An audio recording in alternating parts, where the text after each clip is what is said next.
माझा एवढा मोठा परिचय झाला आहे की आता काय बोलावं हे सुचत नाही आहे. ज्यांच्या स्मृतिप्रित्यर्थ आज आपण इथं त्यांच्या व्याख्यानमालेच्या स्वरूपातून इथे भेटत आहोत ते डॉक्टर माधव गोडबोले यांच्या स्मृतीस अभिवादन करून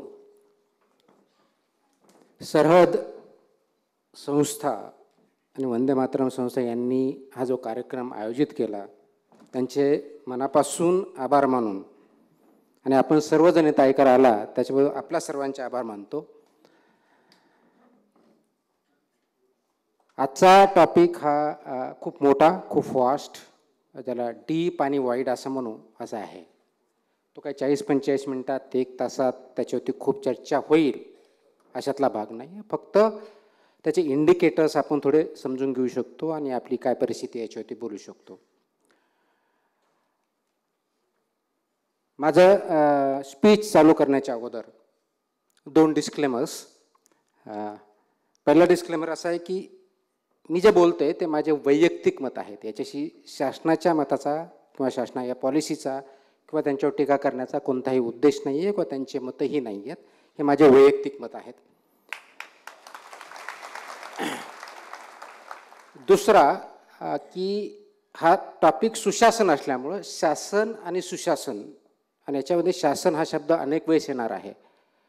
त्यावेळेस ज्यावेळेस मी भाषणामध्ये किंवा माझ्या स्पीचमध्ये शासन हा शब्द प्रयोग करेल तर कोणत्याही एका विशिष्ट शासनाच्या बाबतीत बोलत नाही. शासन संस्था म्हणून मी बोलणार आहे. मग ती ग्लोबल लेवलची असेल, नॅशनल लेवलची असेल, आत्ताची असेल, 50 वर्षापूर्वीची असेल, तर शासन संस्था म्हणून त्याला अर्थ काढावा. त्याचा कोणत्याही एका विशिष्ट शासनाविरुद्ध किंवा एका विशिष्ट नेत्याविरुद्ध किंवा पार्टीविरुद्ध किंवा पार्टीच्या बाजूने असा कोणताही अर्थ त्याला अभिप्रेत नाही आहे.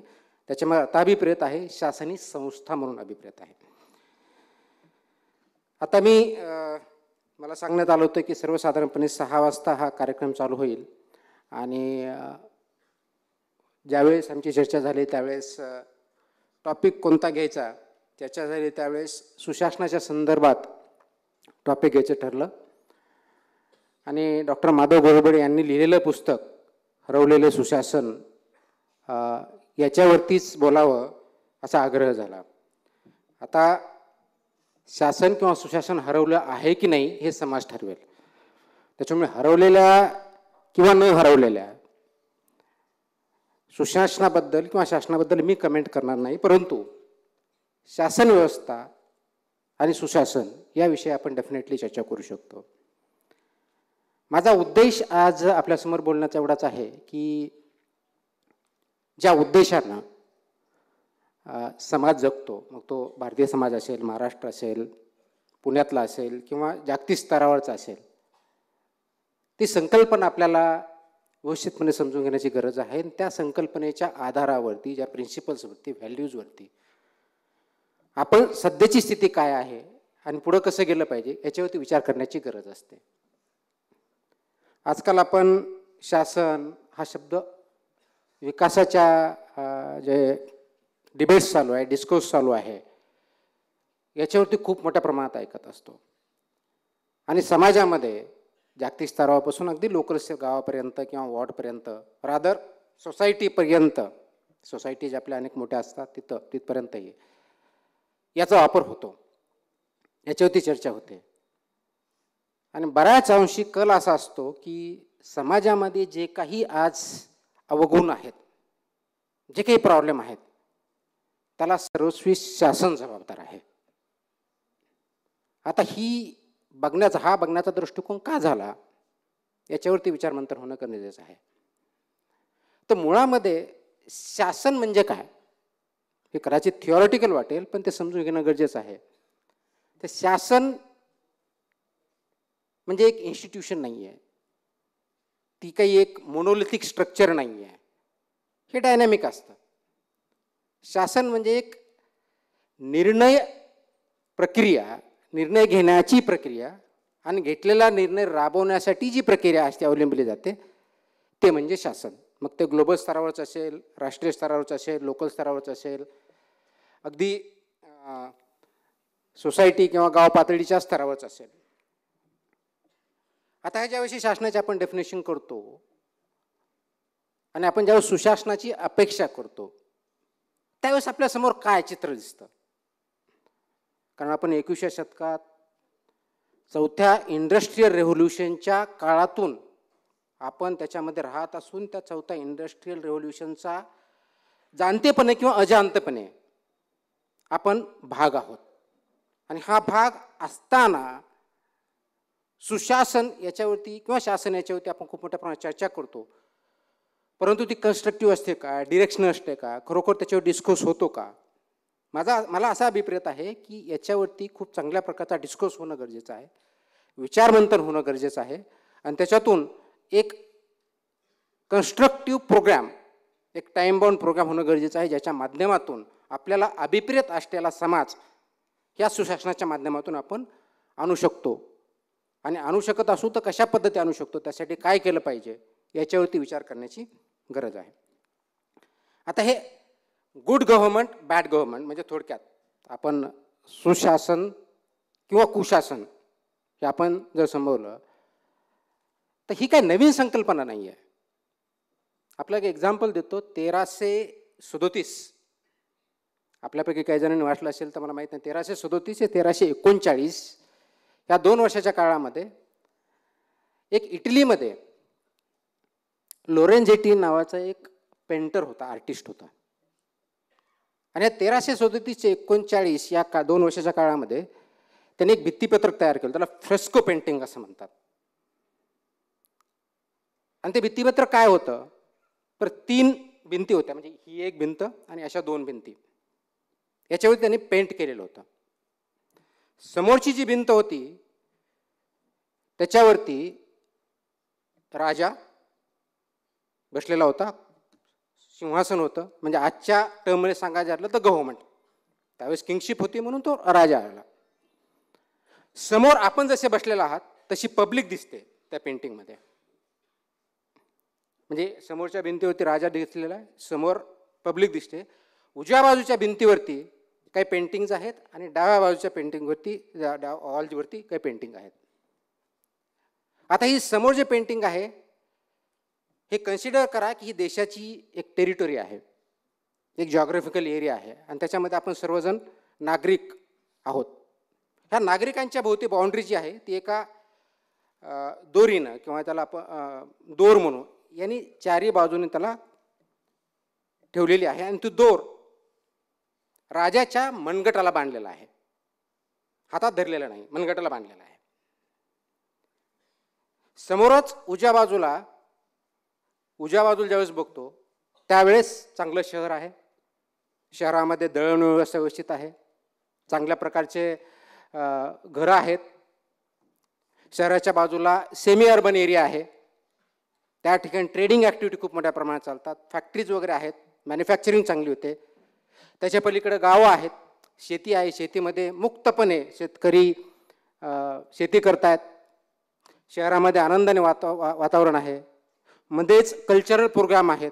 म्हणजे एकंदर काय तर उजव्या बाजूच्या जी वॉल आहे त्याच्यावरती एक सुखाचं राज्य चाललेलं आहे, सुखाचा संसार चाललेला आहे, सुखाचा समाज आहे आणि समाजामधला प्रत्येक घटक हा योग्य प्रकारे आपला विकास करतो आणि त्याच्या माध्यमातून आनंद जीवन चांगला जगत आहे.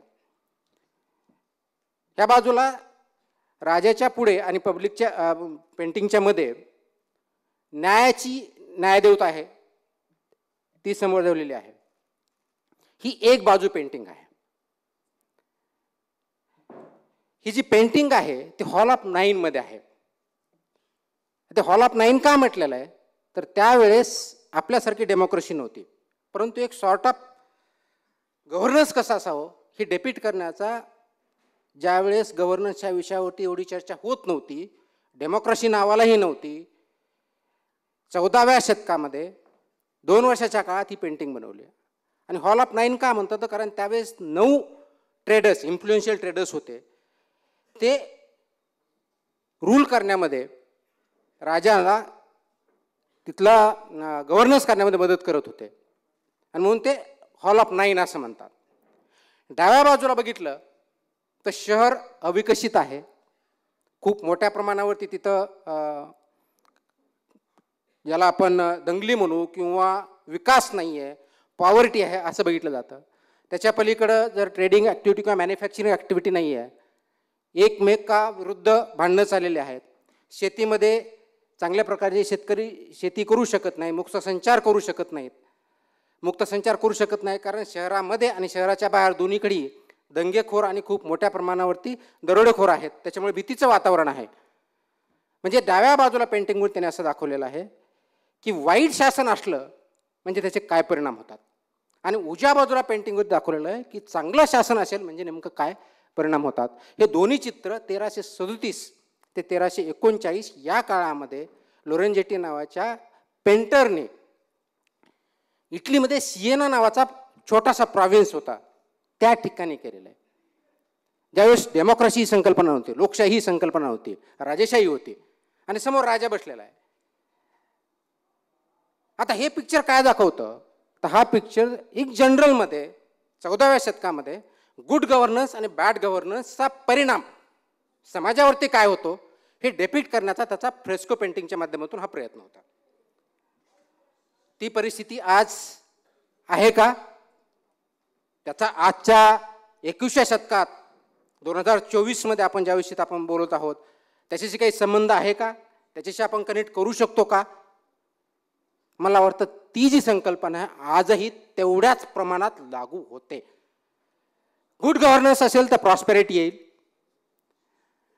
ग्रोथ येईल, इक्वॅलिटी, जस्टिस, न्याय हे असेल. बॅड गव्हर्नन्स असेल तर अन्याय होईल, एकमेकाविरुद्ध भांडणं होतील, विकास होणार नाही, पर्यायानं सेल्फ सेंट्रिक इंडिव्हिज्युअल असतील, मग तो कल्चरल ग्रोथ होणार नाही, सामाजिक होणार नाही, आर्थिक होणार नाही, शैक्षणिक होणार नाही. ही जर संकल्पना आपण जर गुड गव्हर्नन्स आणि बॅड गव्हर्नन्स, त्यावेळेस त्यांनी शब्द प्रयोग केला होता, त्याला नंतरच्या काळात allegory of good and bad government म्हणून त्याचं नॉमेनक्लेचर करण्यात आलं.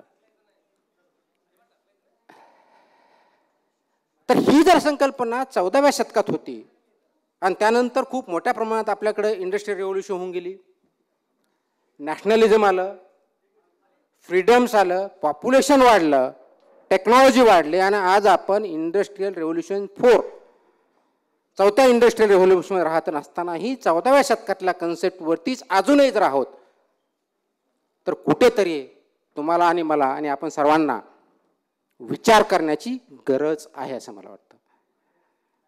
तर आपण शासनामध्ये मुळामध्ये का शासन, सुशासन किंवा शासन याच्यावरती का चर्चा करतोय? असं काय आहे की शासनाशिवाय आपण काही करू शकत नाही, किंवा शासन आपल्यावरती काय इफेक्ट करतं? तर ह्या सगळ्या पेंटिंगचा आणि या फिलॉसॉफीचा, पॉलिटिकल फिलॉसॉफीचा आतापर्यंत जर विचार केला आणि आत्ताची स्थिती बघितली तर आपल्यासमोर 3 प्रश्न उभे राहतात. आपल्यासमोर 3 प्रश्न उभे राहतात. आणि 3 प्रश्न कोणते? शासनाचा किंवा शासन व्यवस्थेचा नागरिकावरती म्हणजे आपल्यावरती, शासित ज्याला आपण म्हणू, दोज हू आर गव्हर्न्ड, यांच्यावरती काय परिणाम होतो? आपल्यावरती परिणाम जर झाला नसता तर कदाचित आपण त्याच्यावरती डिस्कशन केलं नसतं, त्याच्याविषयी चर्चा केली नसती, त्याच्यावरती डिस्कोर्स केला नसता. तर जे शासित आहोत आपण all of us, me as a citizen म्हणून बोलतोय, ॲज अ इंडिव्हिज्युअल म्हणून बोलतोय, ज्यावेळेस मी समाजामध्ये वावरतो तर ह्या शासनाचा माझ्यावरती काय परिणाम होतो? हा पहिला प्रश्न. दुसरा प्रश्न, जर शासनाचा परिणाम आपल्यावरती होतो असं मानलं तर ह्या शासन प्रक्रियेमध्ये किंवा शासन ठरवण्यामध्ये, निवड प्रक्रियेमध्ये मला काही चॉईस आहे का?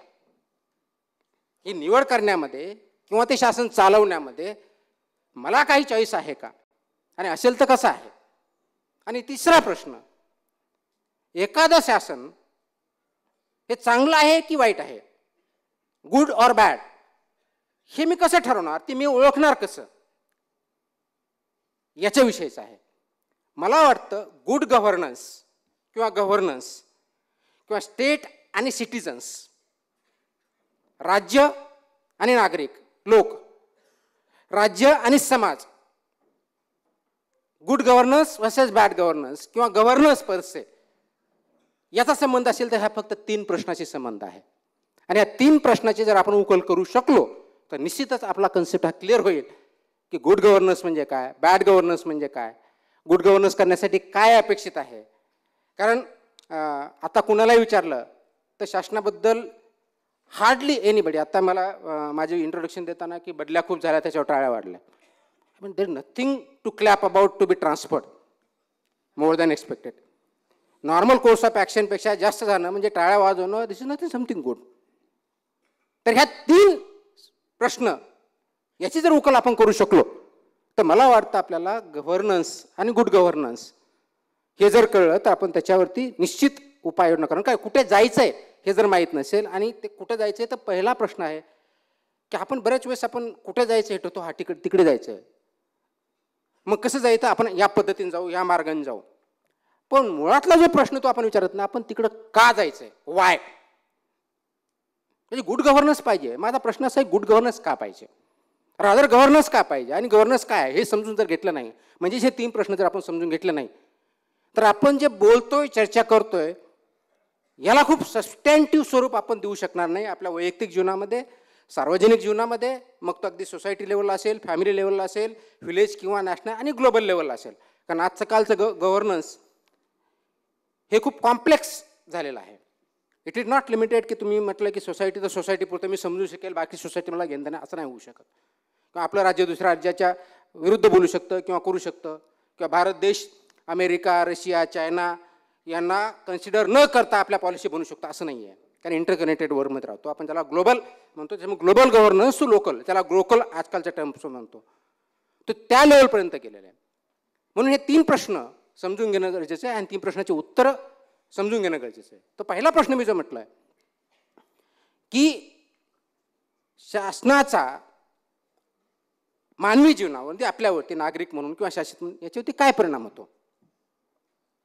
आता ज्यावेळेस हा विचार करतो, असं आहे का की माझा शासनाचा काही संबंध नाही आहे, त्याच्यामुळे शासनाला जे करायचं ते करावं, मी त्याच्याकडे पाठ करतो आणि मला वाटेल ते मी करतो आणि मी समाजामध्ये चांगल्या पद्धतीने राहू शकतो, अशी परिस्थिती आहे का?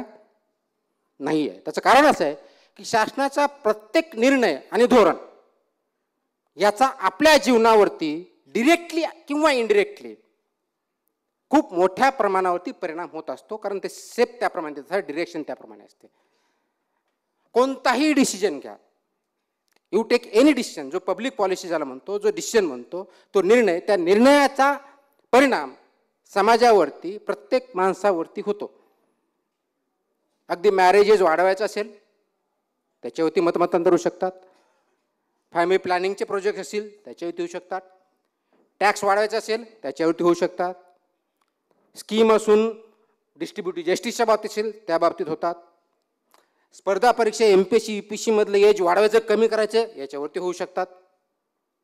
तो शासनाचा प्रत्येक निर्णय हा आपल्याला अफेक्ट करतो, परिणाम करतो.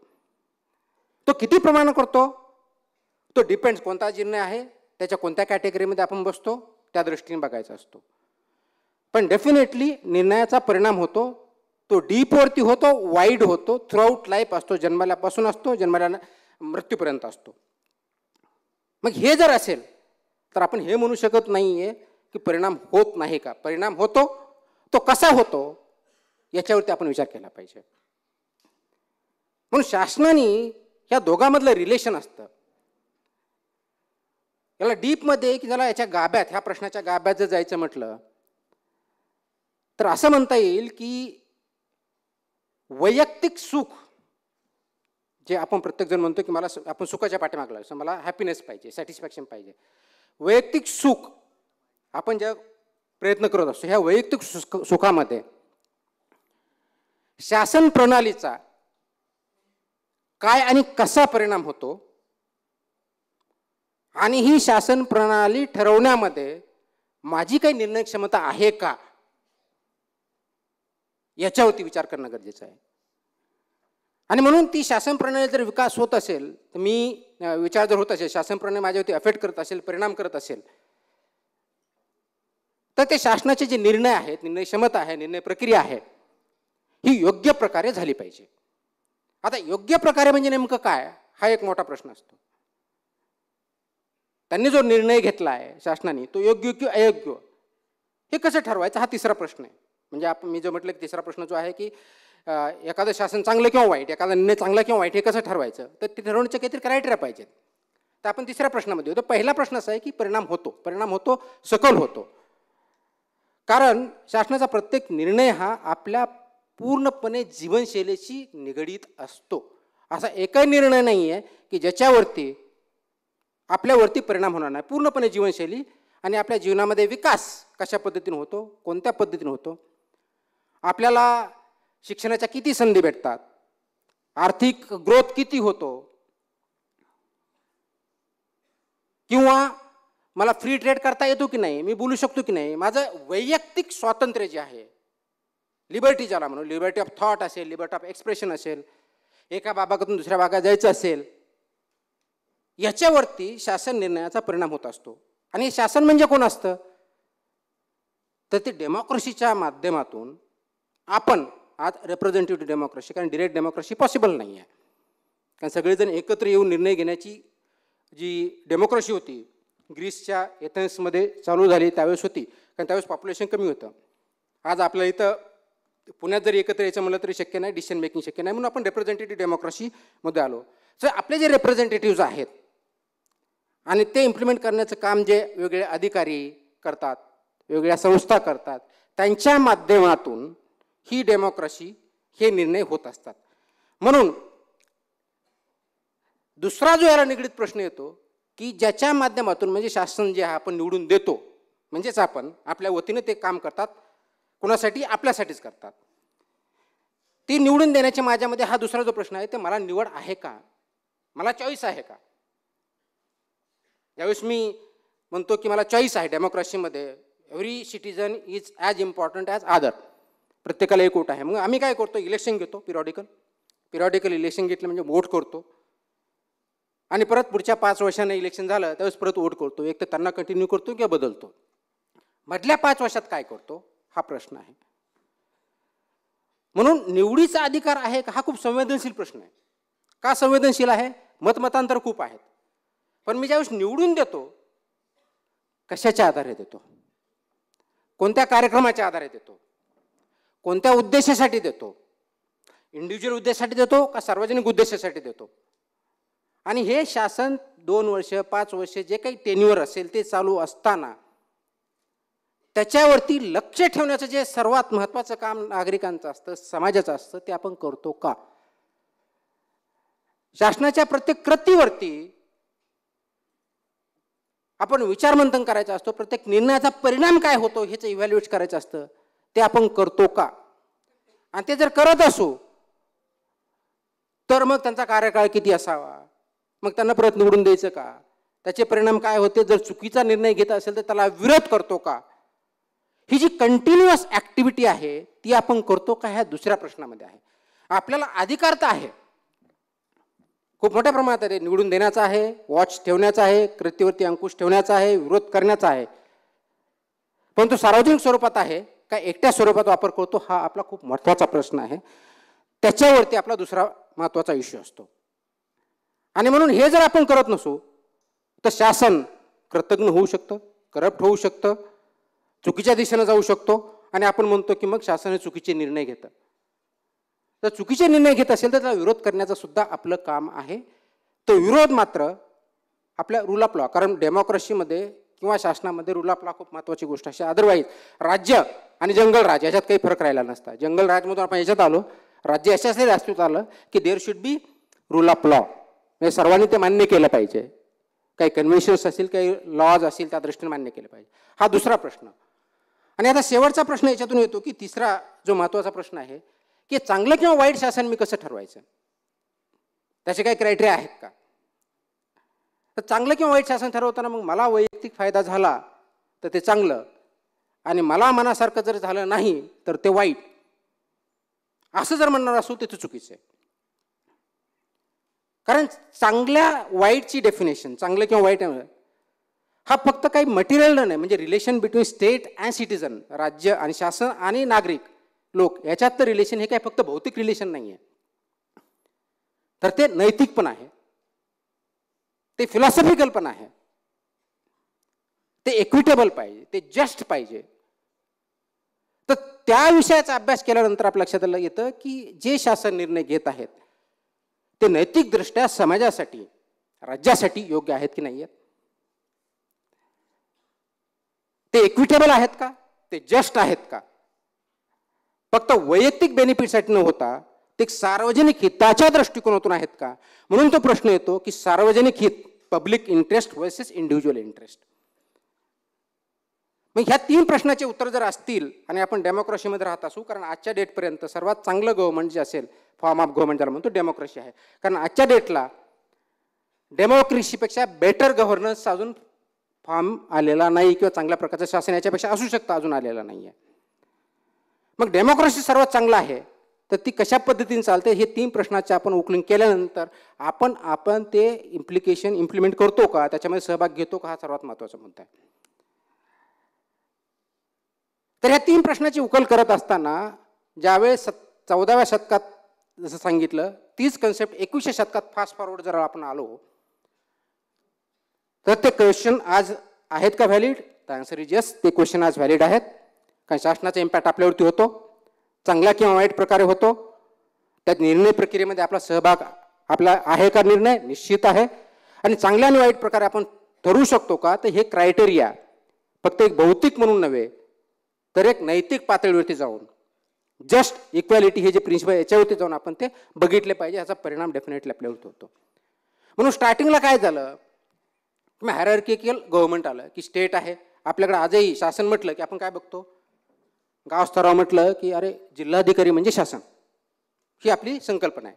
राज्य स्तरावर म्हटलं की माननीय मुख्यमंत्री म्हणजे शासन. देशाच्या पातळीवर म्हणलं माननीय पंतप्रधान, राष्ट्रपती, हे म्हणजे आपल्या दृष्टीने शासन. ही जी संकल्पना आहे ही कधीच मोडकळीस निघलेली आहे. कारण हायरार्किकल गव्हर्नमेंटच्या काही लिमिटेशन्स होत्या. त्या लिमिटेशनच्या माध्यमातून जसं 1950च्या पुढे दशक गेली, कारण आर्ग्युमेंट काउंटर आर्ग्युमेंट असं झालं की ब्युरोक्रॅटिक गव्हर्नमेंट किंवा जे गव्हर्नमेंट आहे हायरार्किकल गव्हर्नमेंट, याला लिमिटेशन्स आहेत, ते एफिशियंट नाही आहे. म्हणून न्यू पब्लिक ॲडमिनिस्ट्रेशनचा जन्म झाला आणि त्याच्यामधून मार्केट ड्रायव्हन फोर्सेस ज्याला म्हणतो की मार्केट विल टेक केअर की प्रोडक्शन कोणतं पाहिजे, कन्झम्पशन कोणतं पाहिजे, डिमांड सप्लाय, या प्रिन्सिपल्सवरती आधारित मार्केट ड्रायव्हन फोर्सेस आले. पण मग ज्यावेळेस मार्केट ड्रायव्हन फोर्सेस आले त्यावेळेस पब्लिक गुड्सचं काय, म्हणजे कोणती कंपनी एखादा रोड तयार करणार आहे का आणि ती सर्व सार्वजनिक लोकांसाठी सर्वांसाठी देणार आहे का, किंवा सार्वजनिक रोड आहे तिथं लाईट नाही आहे तर कोणती सार्वजनिक कंपनी तयार करणार आहे का, नाही ते स्वतःसाठी करू शकतील, मग दुसऱ्या कोणाला भेटणार नाही, ज्याला पब्लिक गुड्स म्हणतो, ह्या कोण प्रोव्हाइड करणार. मग गव्हर्नमेंटचा इरिलेव्हन्स करून चालत नाही, आपल्याला आवश्यक आहे. म्हणून ह्या सर्व्हिसेस देण्यासाठी आवश्यक असल्यानंतर मग तिसरं आणि लेटेस्ट जे आपण म्हणतो ज्याला नेटवर्क गव्हर्नन्स म्हणतो, म्हणजे एका बाजूला हायरार्किकल गव्हर्नन्स, दुसऱ्या बाजूला मार्केट गव्हर्नन्स आणि तिसऱ्या बाजूला नेटवर्किंग गव्हर्नन्स, की नेटवर्किंगच्या माध्यमातून गव्हर्नन्स, ज्याला लॉबिस्ट म्हणतो. खूप मोठ्या कंपन्या आहेत त्या लॉबिस्ट करतात, पॉलिसी इन्फ्लुएन्स करतात, डिसिजन घेतात, त्याच्यावरती इम्प्लिमेंट करतात. जसं आपल्यापैकी बरेच विद्यार्थ्यांनी काही संघटना स्थापन केलेल्या, तर MPSCचं काम चांगलं चालावं, वेळेत परीक्षा घ्याव्यात, ॲडव्हर्टाईज वेळेत काढावी, रिझल्ट वेळेत द्यावेत, आम्हाला जॉईन लवकर करून घ्यावं, ही डिमांड करण्यासाठी जशी एक लॉबी सक्रिय आहे, हे झालं नेटवर्किंग गव्हर्नन्स, याच्यातून प्रयत्न होतो. पण हे तिन्ही जर वेगवेगळे बघितले तर त्या पद्धतीने आपलं काम करताना नाही. आजच्या डेटला परिस्थिती अशी आहे की त्याला मेटा गव्हर्नन्स नावाचा प्रकार आला आहे. त्याच्यातले जे काही चांगले गुण आहेत ते करून त्याच्यावर बेस्ट पॉसिबल गव्हर्नन्स किंवा कोलॅबोरेटिव्ह गव्हर्नन्स हा कन्सेप्ट सध्याच्या काळात आपण वापरतो. म्हणजे काय, जे हायरार्किकल गव्हर्नमेंट आहे ते गव्हर्नमेंट, मार्केट फोर्सेस, नेटवर्क्स आणि पीपल, या सगळ्यांनी म्हणून गव्हर्नन्स चालतं. कारण डिसिजन एक नाही, मल्टिपल्स आहेत, मल्टिपल स्टेक होल्डर्स आहेत. म्हणून जर आठवत असेल अगोदरच्या काळात कंपनी चालवताना शेअर होल्डर्सचा खूप महत्त्वाचा असायचा. आता शेअर होल्डर्स महत्त्वाचे आहेत पण त्यापेक्षा महत्त्वाचे स्टेक होल्डर्स हा झालेला आहे. म्हणजे फक्त ओनर्स जे आहेत ते महत्त्वाचे नाही, तर स्टेक होल्डर्स महत्त्वाचे आहेत, त्याच्यामध्ये त्यांचा कोणाचा सहभाग आहे. म्हणून गव्हर्नन्समध्ये सर्वात महत्त्वाचा स्टेक होल्डर जर कोण असेल ते नागरिक आहेत, समाज आहे. आणि म्हणून पीपल ज्याला कोलॅबोरेटिव्ह म्हणजे नागरिक हे सर्वात महत्त्वाचा स्टेक होल्डर असल्यामुळं नागरिकांनी लोकांनी चालवलेलं शासन आणि शासनाबरोबर इंटरॅक्शन करून त्याच्या माध्यमातून गव्हर्नन्स प्रस्थापित करणं, this leads towards good governance. आता हे कसं शक्य आहे, दॅट इज द पॉइंट. हे गुड गव्हर्नन्स अस्तित्वात आणण्यासाठी लोकांचा, नागरिकांचा रोल तितकाच महत्त्वाचा आहे. आणि हे समजून घेण्यासाठी निर्णय प्रक्रिया कशी होते हे समजवणं गरजेचं आहे. निर्णय प्रक्रिया अशी असते की एखादा निर्णय घ्यायचा झाल्यानंतर तो इश्यू अजेंड्यावरती आला पाहिजे. त्याला अजेंडा सेटिंग म्हणतात. हा अजेंडा सेटिंग कोण करतं? अपेक्षित आहे आपले रिप्रेझेंटेटिव्ह गव्हर्नर करेल. पण खरोखरच फक्त रिप्रेझेंटेटिव्ह करू शकतात का? केला तर आपल्याला जो अपेक्षित आहे त्याप्रमाणे अजेंडा सेट होतो का? तो जो अजेंडा इश्यू आहे त्याचा ऑब्जेक्टिव्ह जो आहे तो खरोखरच नोबल किंवा गव्हर्नन्स इम्प्रूव्ह करण्याचा आहे का? म्हणून मार्केट फोर्सेस आले, मार्केटमधल्या कंपन्या आले, त्यांना जो योग्य डिसिजन होतो त्यासाठी त्यांनी जो प्रयत्न केला. मग नेटवर्किंग गव्हर्नन्स आलं की ज्याच्यामध्ये जे वेगवेगळे समाजामधले जे घटक आहेत ते एकत्र आले. मग ते NGOच्या माध्यमातून असतील, सिटीजन फॉरमच्या माध्यमातून असतील, एकत्रित सोसायटी असतील, यांनी एखाद्या विषयावरती करायचं. त्यासाठी आम्हाला हा डिसिजन पाहिजे, त्यासाठी लॉबिंग करायचं, इन्फ्लुएन्स करायचं, डिसिजन घ्यायचा आणि इम्प्लिमेंट करून घ्यायचं.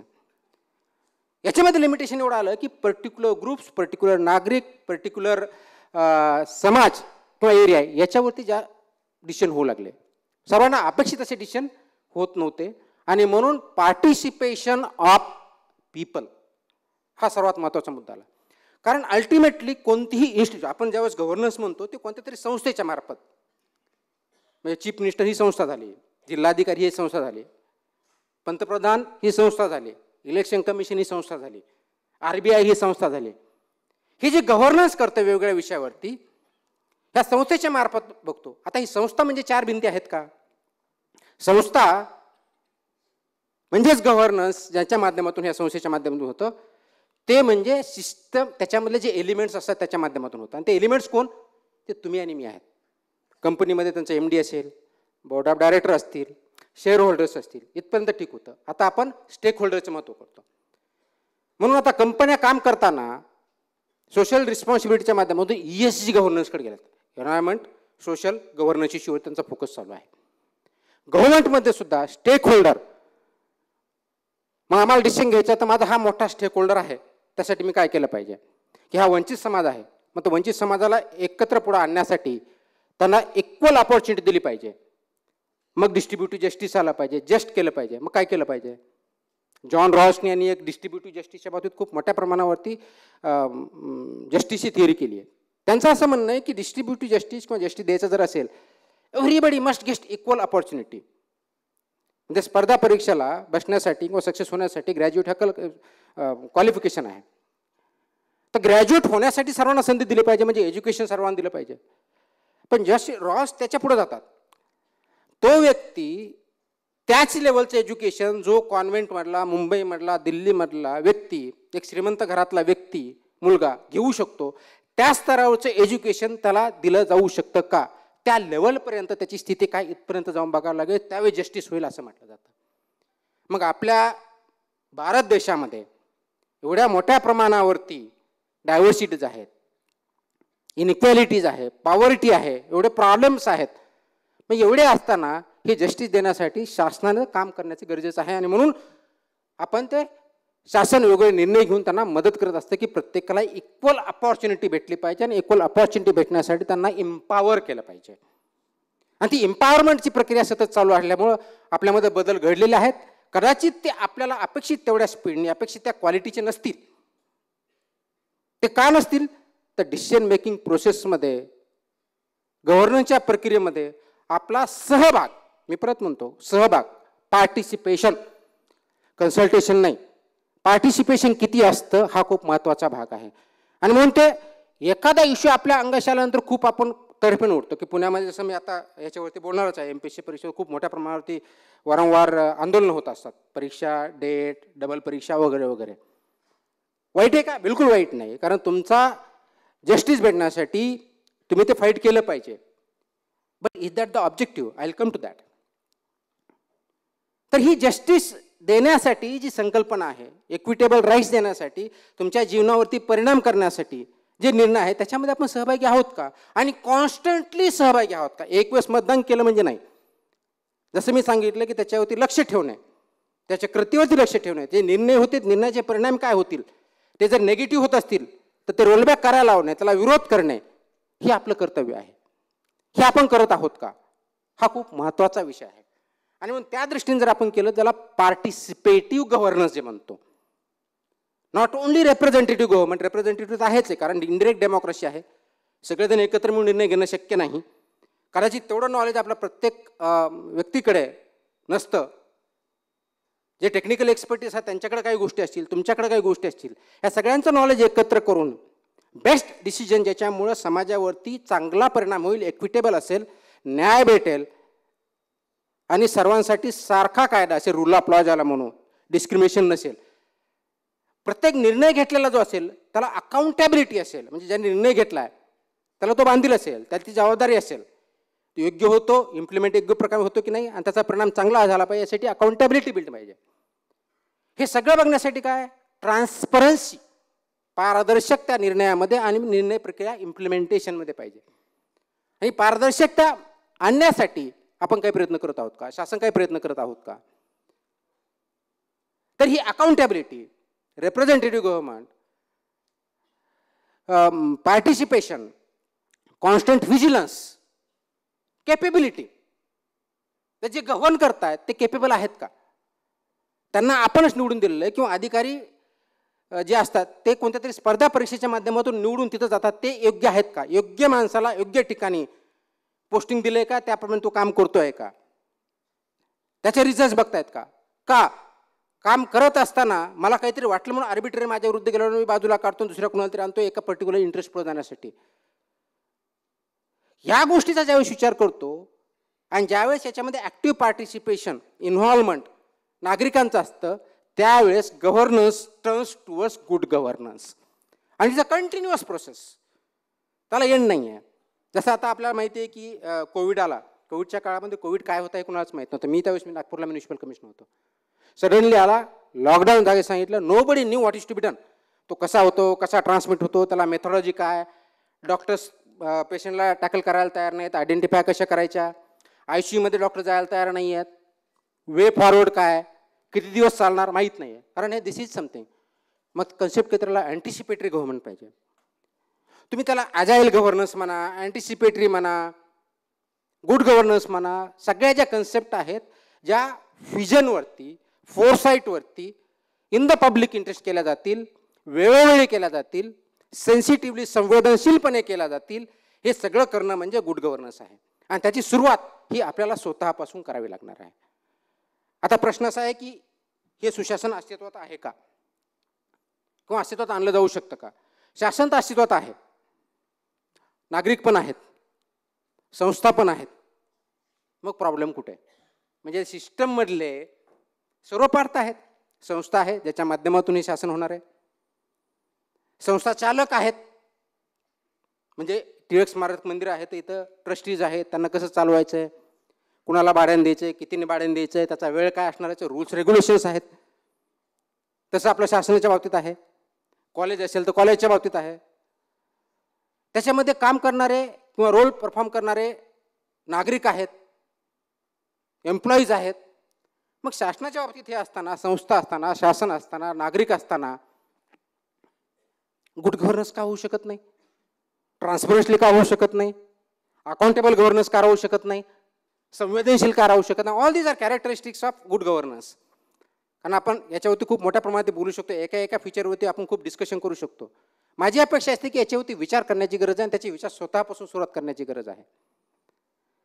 उदाहरण मी अनेक देऊ शकतो, अनेक चांगल्या प्रकारचे प्रोजेक्ट होतात, फक्त ते आयसोलेशनमध्ये होतात. So let's take example. आता किती वेळ आहे माझ्याकडे, कारण सर्वसाधारणपणे 1 तास बोलावं असं नाही. माझ्यासाठी भरपूर बंधन आहेत.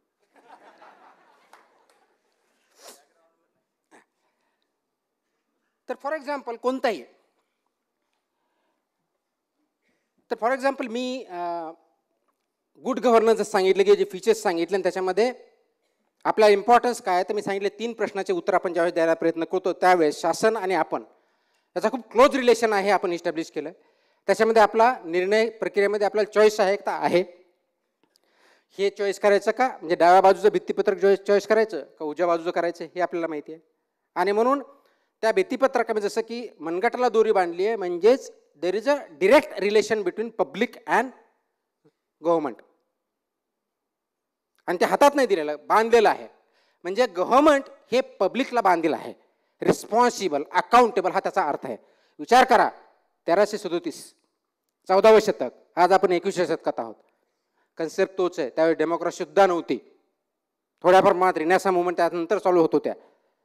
त्याच्या परिणामात म्हणजे अगदी एथेन्समध्ये जिथं डेमोक्रेसी सुरू झाली त्याच्या व्यतिरिक्त त्या ठिकाणी सुद्धा हा कन्सेप्ट आला नाही. हा सिएना ह्या प्रॉव्हिन्समध्ये एका पेंटरने प्रोजेक्ट केला आणि त्याचे परिणाम 20व्या शतकात बघितलं.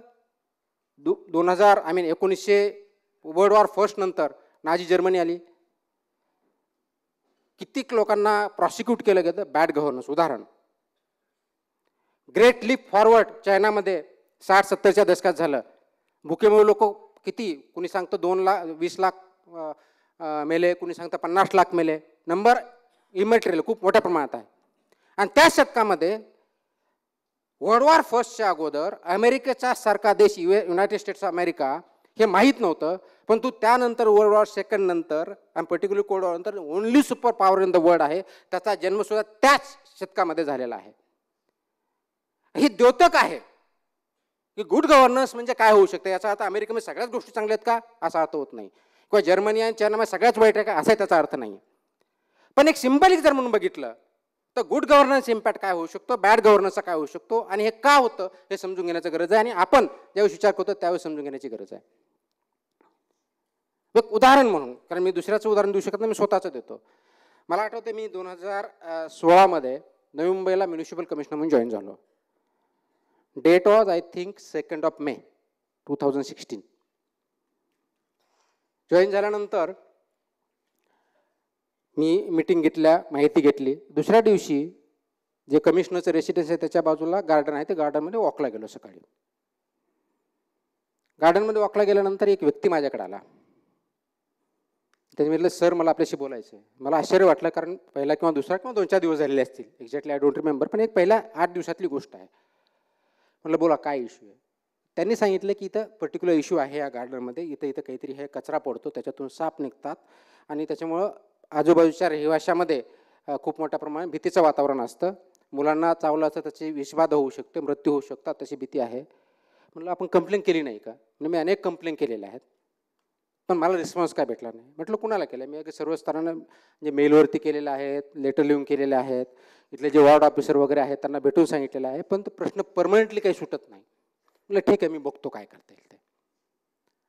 जस्ट इमॅजिन केलं मी, एक व्यक्ती, सर्वसाधारण नागरिक तुमच्यासारखा माझ्यासारखा,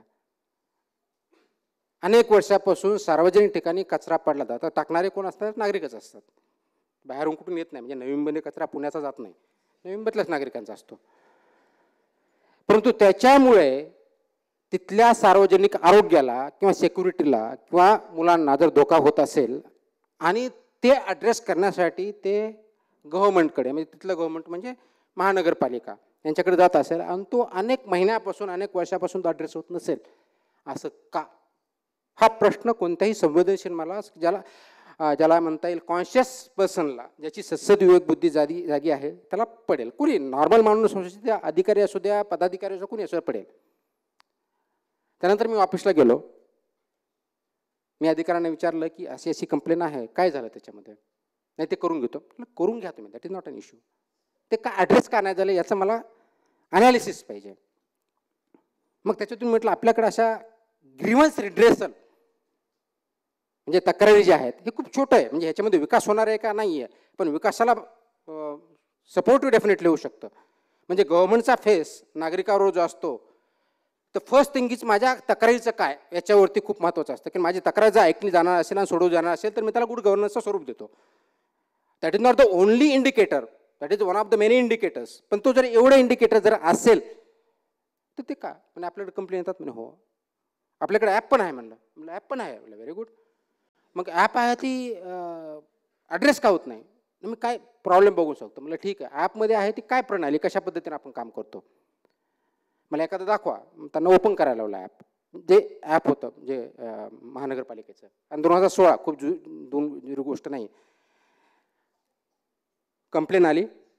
कंप्लेन आल्यानंतर आमची सिस्टम करते ती समजा एक्स वॉर्डचे आहे ते एक्स वॉर्ड ऑफिसर किंवा जे कोणी अधिकारी कन्सर्न आहे त्याच्याकडे पाठवून देते आणि जो कंप्लेंट आहे त्याला मेसेज पाठवते, आपली कंप्लेंट भेटली, आपली कंप्लेंट ह्या अधिकाऱ्याकडे पाठवली आहे, कृपया पुढील कारवाईसाठी त्यांच्याकडे संपर्क करा. ओके, मग अशा किती कंप्लेंट सॉल्व्ह झाल्या? सगळ्या करतो, आल्या की फॉरवर्ड करतो. Very good. बरं म्हटलं, मग मला हे नागरिक 1-1.5 वर्षापासून ते म्हणतात की त्यांनी कंप्लेंट केलेली आहे, त्याच्यावरती का अड्रेस झालं नाही? मी त्या वॉर्ड ऑफिसरला विचारून सांगतो. म्हटलं फाईन सांगा. मला हा एक मेथड आहे, दुसरी काय मेथड आहे? मी रायटिंगमध्ये ज्या कंप्लेंट येतात त्याचा आपल्याकडे रजिस्टर आहे. म्हटलं व्हेरी गुड. मग रजिस्टर आल्यानंतर त्याच्या कंप्लेंटचा फॉलोअप कसा घेतो? ते आपण वॉर्ड ऑफिसरला पाठवतो आणि वॉर्ड ऑफिसर त्याची कारवाई करायला सांगतो. म्हटलं त्याचा अहवाल माहीत नाही. Very good. बरं, नागरिकांना जर कमिशनरला किंवा आपल्याला भेटायचं असेल त्याचं काही मेकॅनिझम आहे का? नाही, ते कधी येऊन भेटू शकता. उत्तम. दिवसातून किती भेटता? सांगता येणार नाही, डिपेंड. मीटिंग किती आहेत, मी ऑफिसमध्ये आहे का, दौऱ्यावर आहे, याच्यावरती अवलंबून असतं. अग्रीड, कारण तो सुद्धा गव्हर्नन्सचा पार्ट आहे. मी थोडा विचार केला. विचार काय केला की पहिल्या दिवशी मी गार्डनमध्ये वॉकला जातो आणि एक नागरिक येतो आणि माझ्याकडे गाऱ्हाणं मांडतो की हे पर्टिक्युलर इश्यू सॉल्व्ह झालेला नाही. असे कित्येक असतील. प्रत्येकाला नोकरी आहे, फॅमिली सांभाळायची आहे, नोकरीला जायचं आहे, जॉब आहे, वगैरे वगैरे वगैरे. मग काय केलं पाहिजे? असं मी विचारलं. आपण असं गार्डनमध्ये जाऊन लोकांचे घराणे नाही काय ऐकू शकत? सगळे अधिकारी म्हणे असं कसं सर? म्हणे किती दिवस जाणार, गार्डनमध्ये कोण येणार?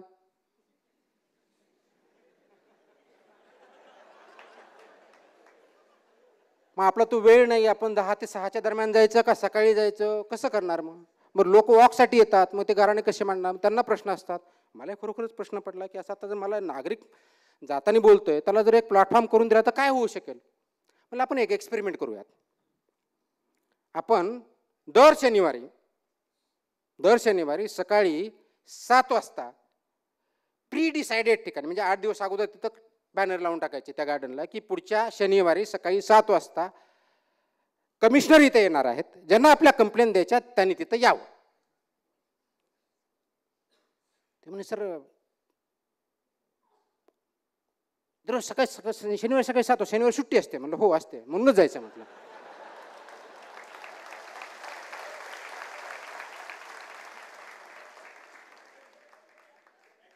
नावेलाच होता, कारण कमिशनर म्हणल्यानंतर चॅलेंज कसं करणार?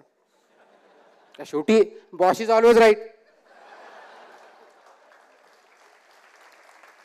मला नुसतं असं नाही करायचं. So let us structure it. म्हणलं नाव काय द्या? आपण त्याला एक नाव देऊ म्हटलं, कारण प्रत्येक प्रोग्राम जर नाव असेल तर चांगलं असतं ना. नावाशिवाय काय? म्हणलं कमिशनरला भेटायचे तर मीट द कमिशनर. नाही सर, मीट द कमिशनर बरोबर वाटत नाही. मीट म्हटल्यानंतर त्यांनी आपल्याकडे यायला पाहिजे, आपण त्यांच्याकडे जातोय. म्हणलं बरोबर आहे, आपण त्यांच्याकडे जातोय तर म्हणजे लोकांच्या दृष्टीने म्हणजे वॉक विथ कमिशनर. ठीक आहे, म्हणजे वॉक विथ. आम्ही ते नाव ठरलं वॉक विथ कमिशनर. आणि ह्या वॉक विथ कमिशनरचा जन्म असा झाला, ती काही कोणती स्कीम नव्हती, मला काही शासनाने सांगितलेलं नव्हतं, नागरिकांची काही मागणी नव्हती. परंतु मला असं वाटलं की गव्हर्नन्स चांगलं करण्यासाठी, कारण कोणताही गव्हर्नन्स म्हणजे ग्रीव्हन्स त्याचा एक पार्ट आहे, खूप छोटासा पार्ट आहे, खूप मोठा नाही आहे पण छोटासा आहे, पण त्याचं द्योतक आहे. It a symbol. गुड गव्हर्नन्सचं फीचर आहे ट्रान्सपरंट, ॲक्सेसिबल आपण ज्याला म्हणतो, लोकांमधलं governance. So let's go to the people. 24 तास जाणं शक्य नाही. वर्किंग डेला आम्हाला यायचं असतं, तयार व्हायचं असतं, सकाळी 9ला यायचं, वरतून मी आणखीन बरोबर 9:45ला येणार, म्हणजे 9:45च्या आत त्यांना येणं भाग आहे, मग मला सकाळी वेळ भेटत म्हणून शनिवारी हा निवडला. आणि फक्त मी नाही जाणार म्हटलं, सगळे HOD माझ्याबरोबर असतील, हेड ऑफ द डिपार्टमेंट, 17, 18, 20 जेवढे अधिकारी असतील आमचे हेड ऑफिसचे ते सर्व असतील, प्लस इथला वॉर्ड ऑफिसर असेल.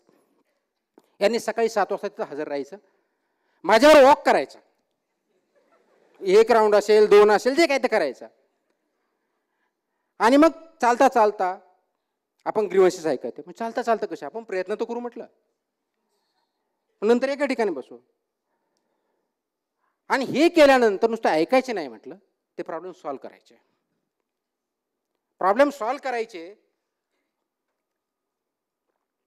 मग त्याचा फॉर्मॅट डिसाईड केला मी की हा डेट आहे, ह्या दिवशी हा व्यक्ती आला, याचं हे ग्रीवन्स आहे, हे ग्रीवन्स सॉल्व्ह झालं की नाही. कारण मी दर सोमवारी, माझी एक सवय आहे, दर सोमवारी सकाळी पहिला जो आवर 9:45 वाजता HODची मीटिंग घेतो. माझी सवय ती पहिल्यापासून आहे की गेल्या आठवड्यात काय सांगितलं होतं, त्याच्यातले किती कामं झाले, किती बाकी राहिलेत, किती पत्र आले होते, किती कारवाई झाली, याचा सगळा लेखाजोखा त्या 1 तासामध्ये असतो माझा. दर सोमवारच्या मीटिंगवरती याचा आढावा घेतला जाईल की गेल्या आठवड्यामध्ये वॉक विथ कमिशनरमध्ये किती कंप्लेंट आल्या होत्या, त्याच्यातल्या किती मार्गी लागल्या, किती बाकी आहेत, त्या बाकी असण्याचे कारणं काय आहेत. म्हणजे तुम्हाला तिथं बजेट नाही आहे का, तुमची कारवाई केलेली नाही आहे का, पॉलिसी डिसिजनचा प्रॉब्लेम आहे का, तुम्हाला वाटलं नाही म्हणून तुम्ही केलेलं नाही, व्हॉट एव्हर रिझन्स, मला ते कारणं लागतील. एक फॉर्मॅट डिसाईड केला आणि वी स्टार्टेड ऑफ.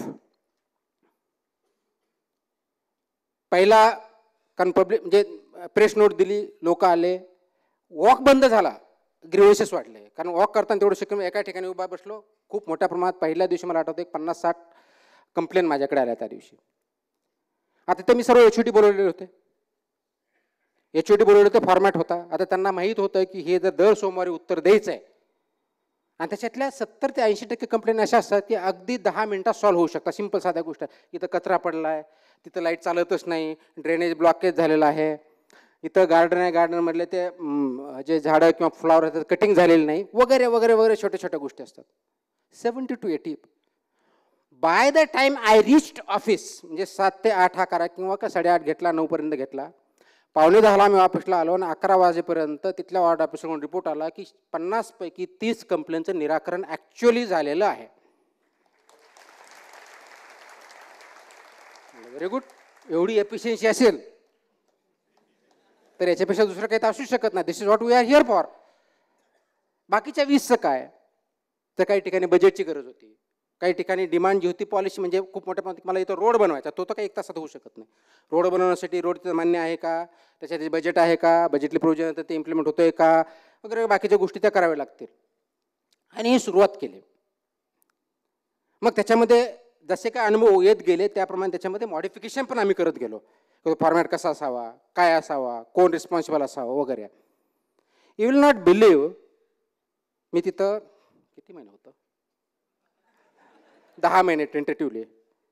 10 महिन्यामध्ये walk with कमिशनरमध्ये more than 3000 grievances आम्ही ॲड्रेस केले. माझ्या दृष्टीने 3000 ग्रीव्हन्सेस महत्त्वाचे नव्हते, परंतु त्याच्यातून निर्माण झालेलं वर्क कल्चर हे इम्पॉर्टंट होतं.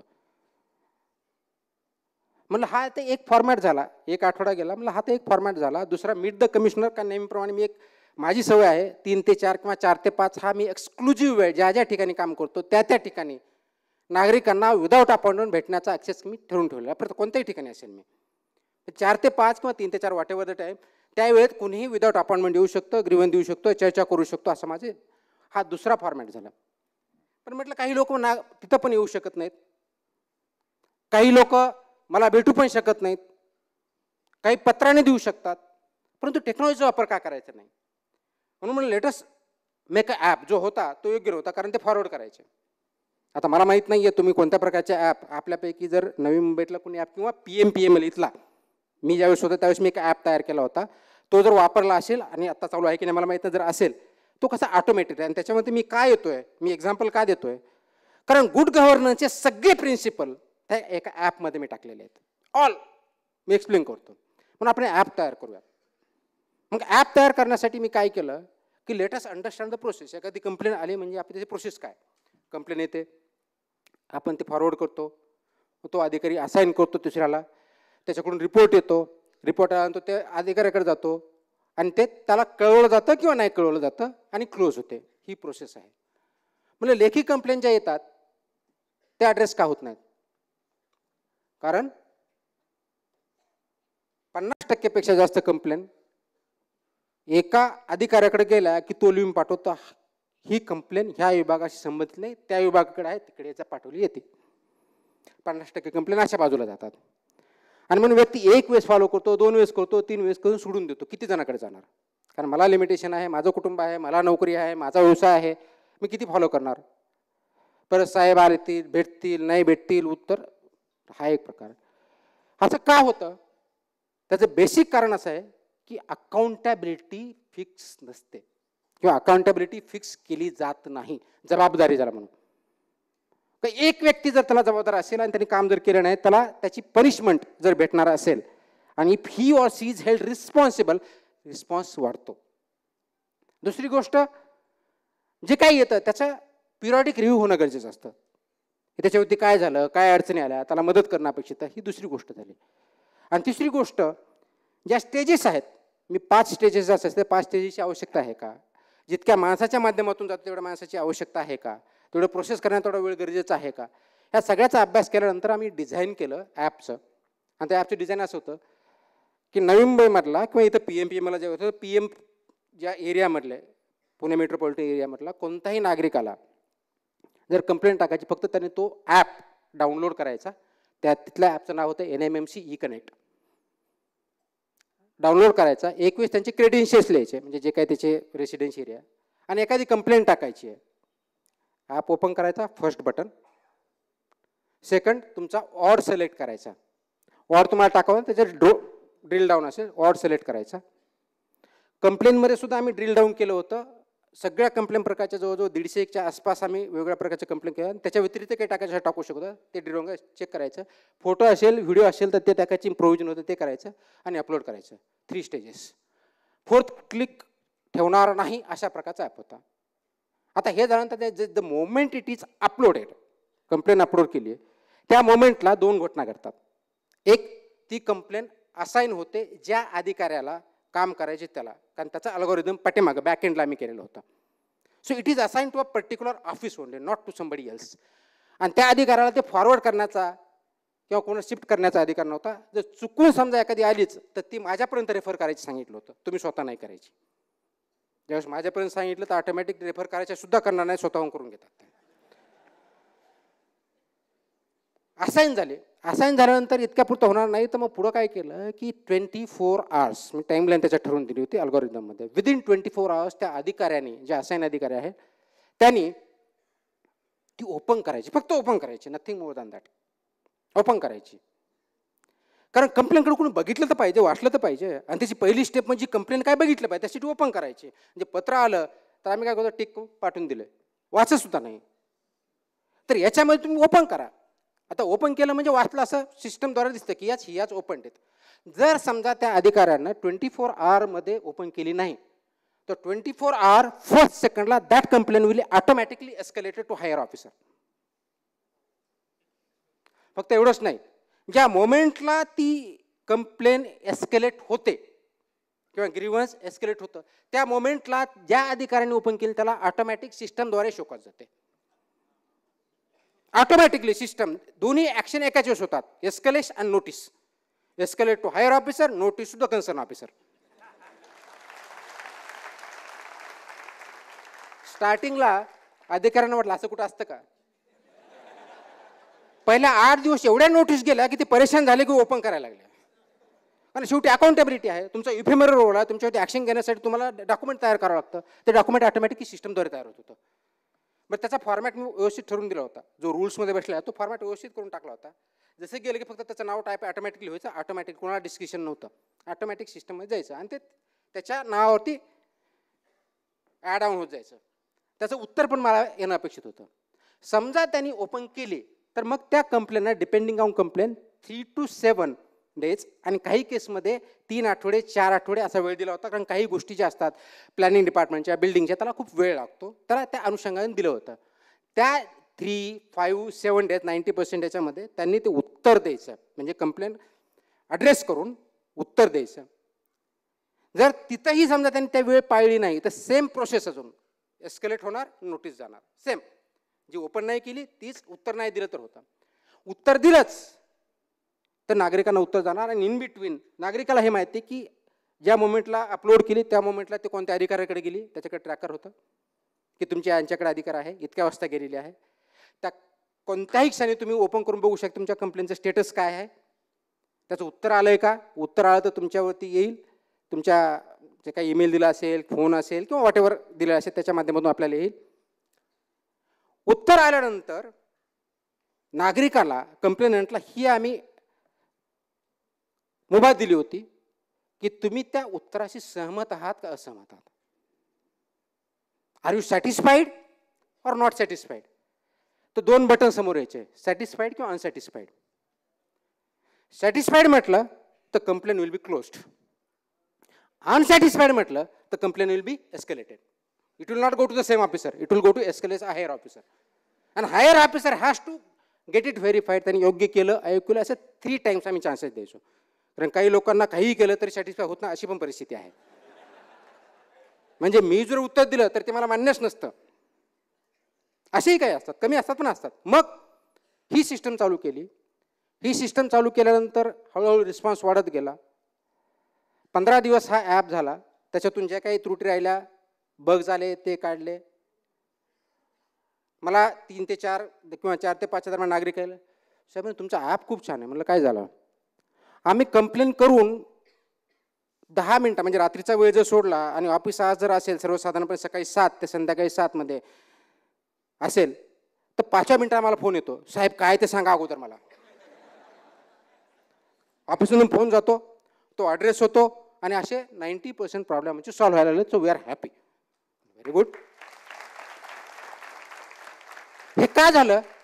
Number 1 accountability, number 2 transparency, number 3 participation.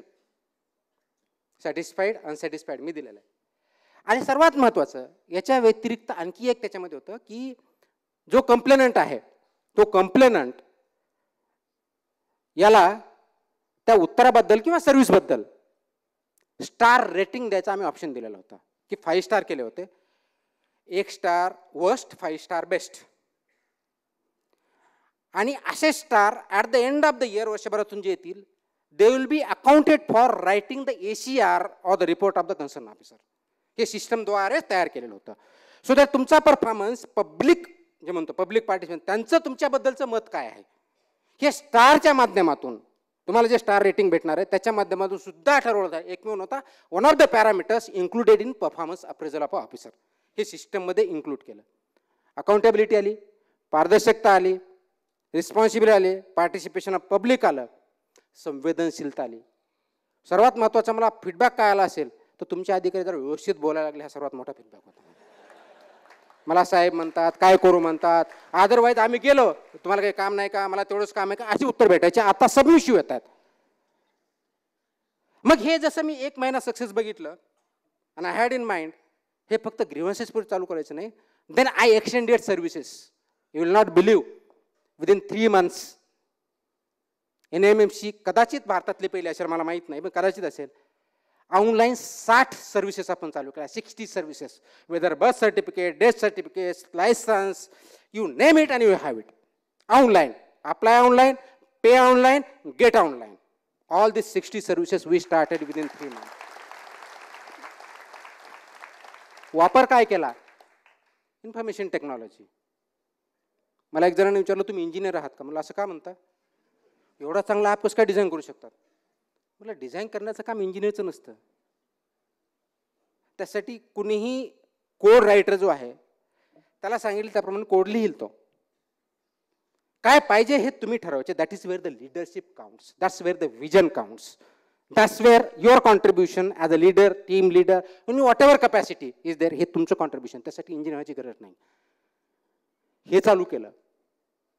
आता हे चालू झाल्यानंतर नागरिक तर खुश झाले. नागरिक खुश झाल्यानंतर मला वाटतं की कारण 60 सर्व्हिसेस तुम्हाला ऑनलाईन भेटत असतील, ग्रीव्हन्सेस तुमचे ऐकले जात असतील, तुम्हाला 3 ते 4 किंवा 1 तासभर कमिशनर भेटत असतील, वॉकविथ कमिशन होत असेल, म्हणजे प्रशासन आपल्या दारी, शासन आपल्या दारी हे ॲक्च्युअली तिथं होत होतं. जर असं असेल तर त्याच्याबद्दल चांगलीच भावना किंवा गुड गव्हर्नन्स असं म्हणू शकतो बाय अँड लार्ज. की सगळ्याच गोष्टी याच्यात नाही, याच्यापेक्षा खूप मोठ्या गोष्टी आहेत, कॉम्प्लेक्स प्रॉब्लेम असतात, ते सुद्धा टॅकल करण्यासाठी असतात. I was happy. सडनली मला एक दिवशी राज्याच्या हायेस्ट ऑफिसमधून फोन येतो. काय झालं म्हणे, हे वॉक विथ कमिशनर काय चालू केलं आहे? सांगितलं असं असं आहे. नाही, माझ्याकडे काही पदाधिकारी आले होते काय झालं? ते म्हणतात ते वॉक विथ कमिशनर बंद करा. म्हणलं का? ते म्हणतात की कमिशनर हे लोकांचे घराणे ऐकतात, आमचे ऐकत नाहीत. लोकांचे प्रॉब्लेम सॉल्व्ह करतात, आमचे करत नाही. म्हणलं सर, नागरिक शहरातलेच आहेत, म्हणजे त्यांच्याच कुठल्या तरी वॉर्डमधले आहेत, त्यांचे ग्रीव्हन्सेस सॉल्व्ह करण्यासाठी मला जी काय मेथड बेस्ट वाटली मी ती करतोय. Good, keep it up. You will surprise to note की ॲपच्या बाबतीत कंप्लेंट केली गेली की हा ॲप बंद करा, वॉक विथ कमिशनर बंद करा, आम्हाला वेळ द्या, आम्ही सांगतो त्याप्रमाणे करा. Now where is the participative governance? Are the stakeholders? Yes. त्यांचे घराणे ऐकले जात होते? यस. परंतु त्याच्या अगोदरची सिस्टम काय होती की एखादा लाईट स्ट्रीटमध्ये लाईट नाही आहे तर मी जाणार, त्यांच्याकडे जाणार, त्यांना विचारणार, ते वॉर्ड ऑफिसरला कुणाला तरी सांगणार, त्याच्यातून होत नसेल 2-3 वेळेस सांगणार, ते माझ्याकडे येणार आणि हे सगळं सांगितल्यानंतर मी ते सॉल्व्ह करणार. ही सिस्टम होती. याच्याऐवजी काय केलं? Direct contact, good governance, participative governance. मग आमच्याकडे कोणी येतच नाही, आम्हाला कोणी विचारतच नाही. म्हणजे पार्टिसिपेटिव्ह गव्हर्नन्स होण्यासाठी ही जर कंप्लेंट असेल तर कुठंतरी आपण चुकतो आहोत हे मला वाटतं. टेक्नॉलॉजीचा वापर केला, गुड गव्हर्नन्सच्या मेथॉडॉलॉजीचा वापर केला, अकाउंटेबिलिटी बिल्ट इन आणली, ट्रान्सपरन्सी आणली, संवेदनशीलतेप्रमाणे काम केलं. याचं एक क्लासिकल एक्झाम्पल सांगतो. बिल्डिंग परमिशन आपल्यापैकी काही ह्या क्षेत्रामध्ये असेल, कोणी बिल्डिंग परमिशन घेण्याचा प्रयत्न केला, ती सुद्धा मी ऑनलाईन केली होती. Building permission it's very difficult task, कारण त्याच्यामध्ये अल्गोरिदम थोडं डिफिकल्ट असतं. मी ज्यावेळेस गेलो त्यावेळेस बिल्डिंग परमिशन करण्यासाठी 40 डॉक्युमेंट लागायचे, 40 documents. First thing what I did after studies, I reduce it to 7, 40 to 7. Everybody was happy, fine enough. Then I made it online. Every application, to start with application online करा, बाकी document नंतर द्या. And within some time, everything has to be submitted online. Online ज्यावेळेस submit केलं जाईल तिथं एक particular gateway असेल, त्या गेटवेला पर्टिक्युलर ऑफिसर असाइन केलेला असेल. ही विल चेक की प्रायमरीली या 7 डॉक्युमेंट व्यवस्थित आहेत का in order. If it is, forward it to the concern authority, competent town planner असेल, कमिशनरचे कोणी असेल त्यांच्याकडे पाठवेल. याच्यावरती येस ऑर नो होईल, with reasons it will be approved or disapproved. Navi Mumbai one of the best cities, govern city, चांगली city आहे, चांगलं गव्हर्नन्स होतं आहे, प्लॅन सिटी आहे, सिडकोचं खूप मोठ्या प्रमाणात कॉन्ट्रीब्युशन आहे. Over a period of time तिथलं गव्हर्नन्स पण चांगलं झालेलं आहे. You will be surprise to note that माझ्या 10 महिन्याच्या काळामध्ये ऑनलाईनमधल्या 99% ॲप्लिकेशन रिजेक्ट झाल्या. 99 बिल्डिंग परमिशनच्या. तुम्ही म्हणा याच्यात चांगलं काय? अत्यंत वाईट आहे. का झालं? 99% पैकी 80% ॲप्लिकेशन फक्त आणि फक्त एका कारणासाठी रिजेक्ट झाल्या, आणि ते कारण म्हणजे ओनरशिप ऑफ लँड, टायटल त्याच्यामध्ये नव्हतं, टायटल डॉक्युमेंट. का? कारण माझ्या अगोदर किंवा बेसिकली ज्यावेळेस परमिशन दिली जायची ऑफलाईन त्यावेळेस sale deed, I repeat, sale deed, registered deed जे असतं, that was regarded and accepted as a document of ownership, which is absolutely wrong. Sale deed हे तुमचं ओनरशिपचं डॉक्युमेंट नाही, it is just a registry that this property has been transferred from one person to other for certain consideration. I said no, ownership title is the must. आणि म्हणून काय होतं की बऱ्याच वेळेस अशा प्रकारचे ट्रान्सफर झाल्यामुळे एकच व्यक्ती अनेक लोकांबरोबर सेल डीड करतो. ती जमीन, एकच जमीन 10 जणांना विकली जाते, नंतर मग त्याच कंप्लेंट येतात की आम्हाला फसवलं गेलं. सिंपल ओनरशिप बघा, सिस्टममध्ये टाकून दिलं, नो डिस्क्रिशन. 99% डॉक्युमेंट किंवा ॲप्लिकेशन रिजेक्ट झाले. मग असं झाल्यामुळं आर्किटेक्ट आणि बिल्डरची माझ्याकडे हे चुकीचं आहे मग त्यांची मीटिंग बोलवली आणि मी म्हटलं आम्हाला ऑफिसला यायला बंदी केली. म्हणजे तुम्हाला कशाला ऑफिसला यायचे सांगा होतं. त्यांनी मला ऑफिशियली कंप्लेंट केली की आम्हाला ऑफिसमध्ये सांगा तुम्ही यायचं नाही. म्हटलं हो मीच सांगितलेलं आहे, तुम्ही आमच्या ऑफिसमध्ये यायचं नाही, ऑनलाईनमध्ये अप्लाय करायचं आहे, इनलाईन येण्याची गरज नाही. Why do you want to come to my office or my subordinate office for submitting an application. ते म्हणे डॉक्युमेंट द्यायला ऑनलाईन सबमिट करा, तुम्हाला ट्रेनिंगची गरज असेल तर मी ट्रेनिंग देतो, काही अडचण नाही. सिस्टम अशी होती, कारण आताही कोणाला बिल्डिंग परमिशन करायचे एक आर्किटेक्ट घेतात किंवा लिगल असिस्टंट घेतात, त्याच्याकडे XYZ डॉक्युमेंट दिले जातात, ते भरल्यानंतर त्याच्यावरती तो फॉर्म भरतो, ॲप्लिकेशन देतो, डॉक्युमेंट सबमिट करतो. 1-1.5 महिने वाट बघता, नाही आल्यानंतर तो सांगतो की साहेब तिथं होतच नाही, तिथं भेटल्याशिवाय काही होत नाही. मी या कारणामध्ये गेलो काय, तर बेसिकली 99% किंवा 80% तर टायटल डॉक्युमेंट नसतं, ते आपण आर्किटेक्टला कळवतो, आर्किटेक्ट ओनरला कळवत नाही, आणि तिथं सांगितलं जातं की सँक्शन होत नाही भेटल्याशिवाय. ट्रान्सपरन्सी. आता हे लक्षात ऑनलाईन सुद्धा आल्यानंतर त्यांनी जो कॉन्टॅक्ट नंबर दिला असतो, मेल असतो, आर्किटेक्टचा असतो, पण ओनरचा नसतो. म्हणून मी मॉडिफाईड की ज्याचं उत्तर देताना आर्किटेक्ट, लिगल आणि ओनर ह्या दोघांनाही गेलं पाहिजे. It started creating issues. हे का जात नाही, ते का आलं नाही, ते का नाही आलं, आणि ज्या योग्य होत्या विदिन 7 days पण बिल्डिंग परमिशन भेटल्या. म्हणजे आजही मला 8 दिवसापूर्वी एक व्यक्ती भेटला, एक बिल्डर. त्यांनी सांगितलं, सर मी आपल्या काळात बिल्डिंग परमिशन घेतली. म्हटलं चांगली गोष्ट, काय अडचण नाही. म्हणे आम्हाला फायदा असा झाला. मला काय, माझ्याकडे कोणी जर आलं तर हे लिगल आहे का विचारलं की मी दाखवतो ही तुकाराम मुंडेची स्वाक्षरी आहे, त्याच्यामुळे ही लिगल 100% आहे, याला काही होऊ शकत नाही. That is a trust. पण मग हे करताना आर्किटेक्ट एक गोष्ट इकडे सांगतात, दुसरी तिकडे सांगतात, आणि त्याच्यामुळे पर्यायानं ज्याला ओपेकनेस असतो, तर ओपेकनेस लीड्स टू करप्शन. म्हणून असं जर केलं तर गुड गव्हर्नन्स येऊ शकतं. आणि गुड गव्हर्नन्सचं one of the features is corruption less किंवा ट्रान्सपरंट गव्हर्नन्स. माझ्या दृष्टिकोनातून चांगलं गव्हर्नन्स एथिकल असलं पाहिजे, त्याला न्याय पाहिजे, इक्विटेबल पाहिजे, आणि ते आणणं शक्य आहे का. एक याच्या अनेक भरपूर एक्झाम्पल मी देऊ शकतो, अगदी प्रत्येक ठिकाणचे देऊ शकतो, परंतु आपल्याकडे तेवढा वेळ नाही, म्हणून मी एक गोष्ट सांगतो. करप्शन म्हणजे काय, तर करप्शनची माझी एक फॉर्म्युला मी तयार केलेला आहे. Corruption is equal to opaqueness किंवा मोनोपॉली, झाला मोनोपॉली एकाकडेच असतं, प्लस डिस्क्रिशन, मला अधिकार आहे, मला द्यायचं नाही द्यायचं, मला कोणते मी इकडेही करू शकतो, मायनस ट्रान्सपरन्सी. करप्शन शिवाय जर सोसायटी निर्माण करायची असेल गुड गव्हर्नन्सच्या माध्यमातून, मोनोपॉली कमी करा. म्हणून अधिकाऱ्यांना ज्यावेळेस मी ॲपच्या माध्यमातून नोटीस जात होती, तर मी खालच्या अधिकाऱ्याला डिस्क्रिप्शन नाही दिलं की तुम्ही द्यायची का नाही, सिस्टमद्वारे ऑटोमॅटिकली जाईल. ते डिस्कशन फक्त जे डिसिजन मेकर असेल, रिस्पॉन्सिबल त्यालाच असेल, तो म्हणजे कमिशनर होता. मोनोपॉली एक जणाकडे द्यायचं, तुम्ही एकच मल्टिपल अथॉरिटी आहेत, फेसलेस आहे, ही दुसरी गोष्ट केली. आणि ट्रान्सपरन्सी आणली ॲपच्या माध्यमातून, भेटण्याच्या माध्यमातून, ॲक्सेस ठेवला.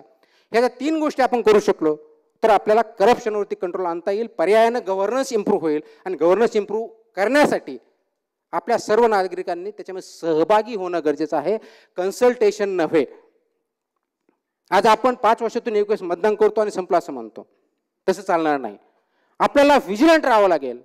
प्रत्येक ॲक्शन जी असेल, निर्णय असेल, त्याचा अभ्यास करावा लागेल, त्याचे परिणाम काय होते, आणि ते शासनापर्यंत पोहोचून अयोग्य असेल त्यांना दाखवावं लागेल आणि मॉडिफाय करून घ्यावं लागेल, तरच त्याला आपण गुड गव्हर्नन्सकडे जाऊ शकतो असं म्हणतो.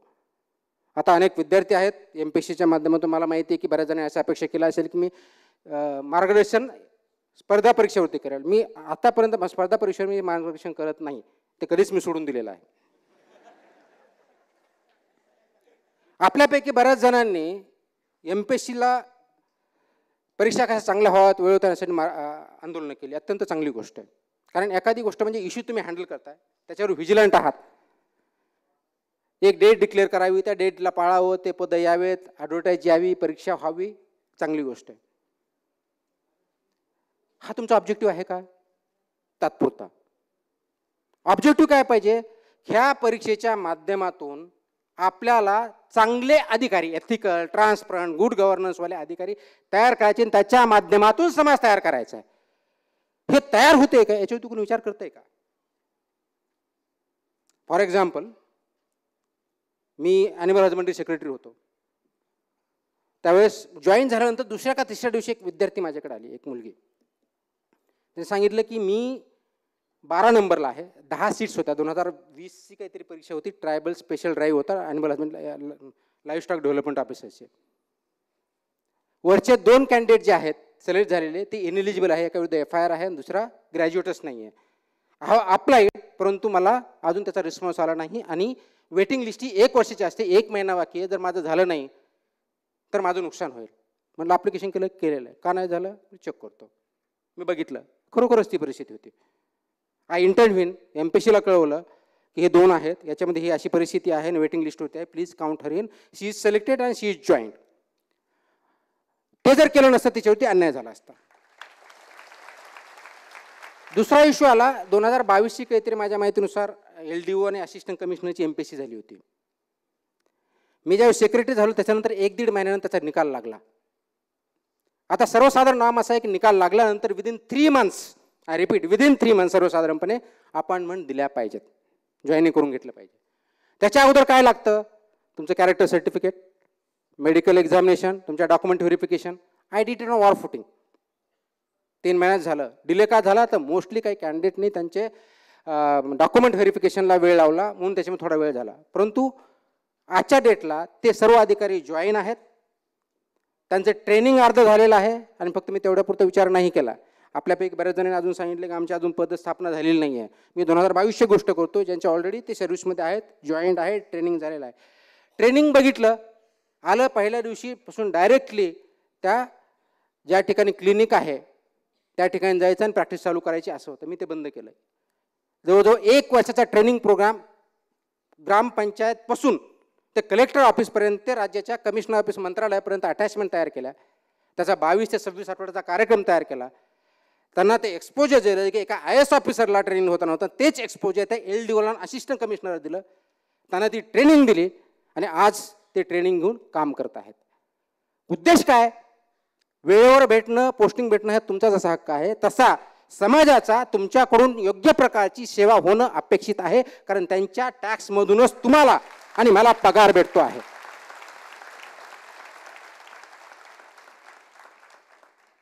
आता ही एका बाजूला झाली. दुसऱ्या बाजूला इन बिटवीन माझ्याकडे पाठीमागे 1.5 वर्षापूर्वी 1.5-2 वर्षापूर्वी परीक्षेचं स्वरूप, MPSCच्या परीक्षेचं स्वरूप कसं असावं याच्यावर चर्चा करण्यासाठी आलं आणि त्यावेळेस असं ठरलं की आपण मेन्सची परीक्षा, माझं ते मत आहे, अजूनही आहे, मेन्सची परीक्षा ही डिस्क्रिप्टिव्ह असावी, ऑब्जेक्टिव्ह नसावी.